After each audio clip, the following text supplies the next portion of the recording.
तर राम राम मंडळी, स्वागत आहे तुमचं आपल्या चॅनलवरती। जर चॅनलवर नवीन असाल तर लगेच सबस्क्राइब करा आणि बेल आयकॉन प्रेस करायला विसरू नका। तर आज आपण या व्हिडिओमध्ये गावाकडे कुरड्या कशा बनवतात तर त्याची सगळी प्रोसेस बघणार आहे, त्यामुळे व्हिडिओ शेवटपर्यंत नक्की बघा आणि इतरांना पण शेअर करायला विसरू नका। कशासाठी भिजू घातले था काही गहू? कुरडा कराय कशासाठी म्हणजे? हां अरे काय नाही हां, आता हे भिजू घालून हे किती दिवस ठेवायचे त्याच्यात? 4 दिवस भिजू घालून। ओके, तर हे बघा भिजू घातले होते ना ते गहू। आता किती दिवस पाण्यात होते? 4 दिवस 4 दिवस पाण्यात भिजू घातले होते, तर आज उपशिलेत हे। तर आता याचं घ्यायचं चिक। तर साखर खबर म्हणजे मग शिगूला ही करा टाकाय हां, पुन्हा होकी ही करायचं। तर आता गहू पाण्यातून काढल्यावर ह्या सुऱ्याने त्याचा चिक घ्यायचा आहे। 2 टीप मांडल्यानंतर त्याच्यावर फळीचा तुकडा मांडलाय, त्याला हा सुऱ्या फिट केल्यानंतर हे असं हाताने फिरवायचं आणि वरून गहू टाकायचे। तर ते हाताने फिरवल्यावर छोट्या गिरणीसारखं आपलं गव्हाचा चुरा करून इकडे बकेटीत पडतं।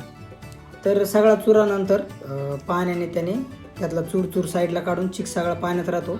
मग ते पाणी परत 1 दिवसासाठी तसंच साचून ठेवावं लागतं, जेणेकरून गव्हाचा सगळा चिक खाली बुडात जमा होतो आणि वरती फक्त पाणी राहतं। तर दुसऱ्या दिवशी सकाळी आधान ठेवले आता आकाने, आणि ते आका खडी फोडते। आता ते रात्रभर हा जो चिक आहे तो खाली बुडाला एकदम असा घट्ट दगडासारखा जमा होतो।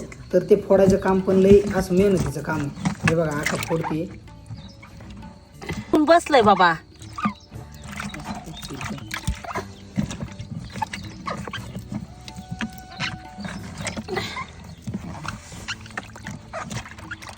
गज भरली आवाल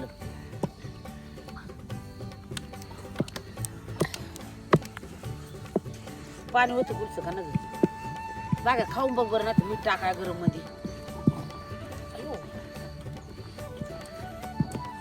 अरे गोल पटकोनी गरा गरा गरा गरा पिजायचं।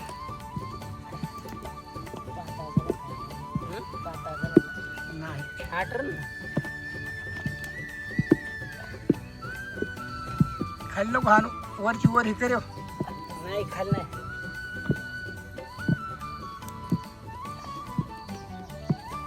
हणकडीनी।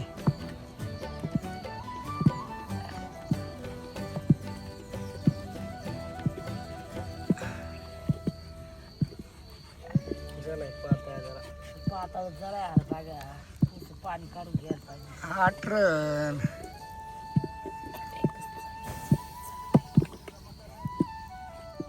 बघ बरं ही करून नाही तुझं मीठ आणि मग बराच वेळ हटल्यानंतर चांगला ज्यावेळेस शिजतो ना, तर त्याच्यानंतर असे 2 सुरे येतं, याच्यामध्ये चिक भरून देते आका आणि मग अशा कुरड्या घालायच्या।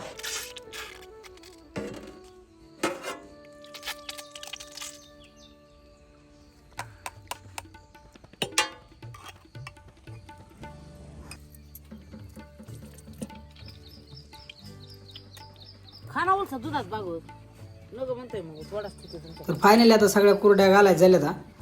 तर आता ह्या दिवसभर वाळल्यानंतर काही एका दिवसात वाळत नाही का, त्यामुळे दुसऱ्या दिवशी पण अशा वाळायला टाकायला लागतात। आणि एकदा का कडक वाळल्या ना, त्याला वर्षभर आपण डब्यामध्ये त्याच्यामध्ये साठवून ठेवू शकतो। याच्यापासून परत कालवण पण होतं, सुकं कालवण, आणि सणावाराला तर आपण तळतोच। जर तुम्हाला व्हिडिओ आवडला असेल तर नक्की लाईक शेअर करा आणि जास्तीत जास्त मित्रांना शेअर करा जे शहरामध्ये तिकडं आहेत आणि त्यांच्याकडे अशा कुरड्या बनवत नाहीत, जे विकत घेऊन खातात, तर त्यांना पण बघू दे की कशी असते नेमकं कुरड्या बनवण्याची प्रक्रिया।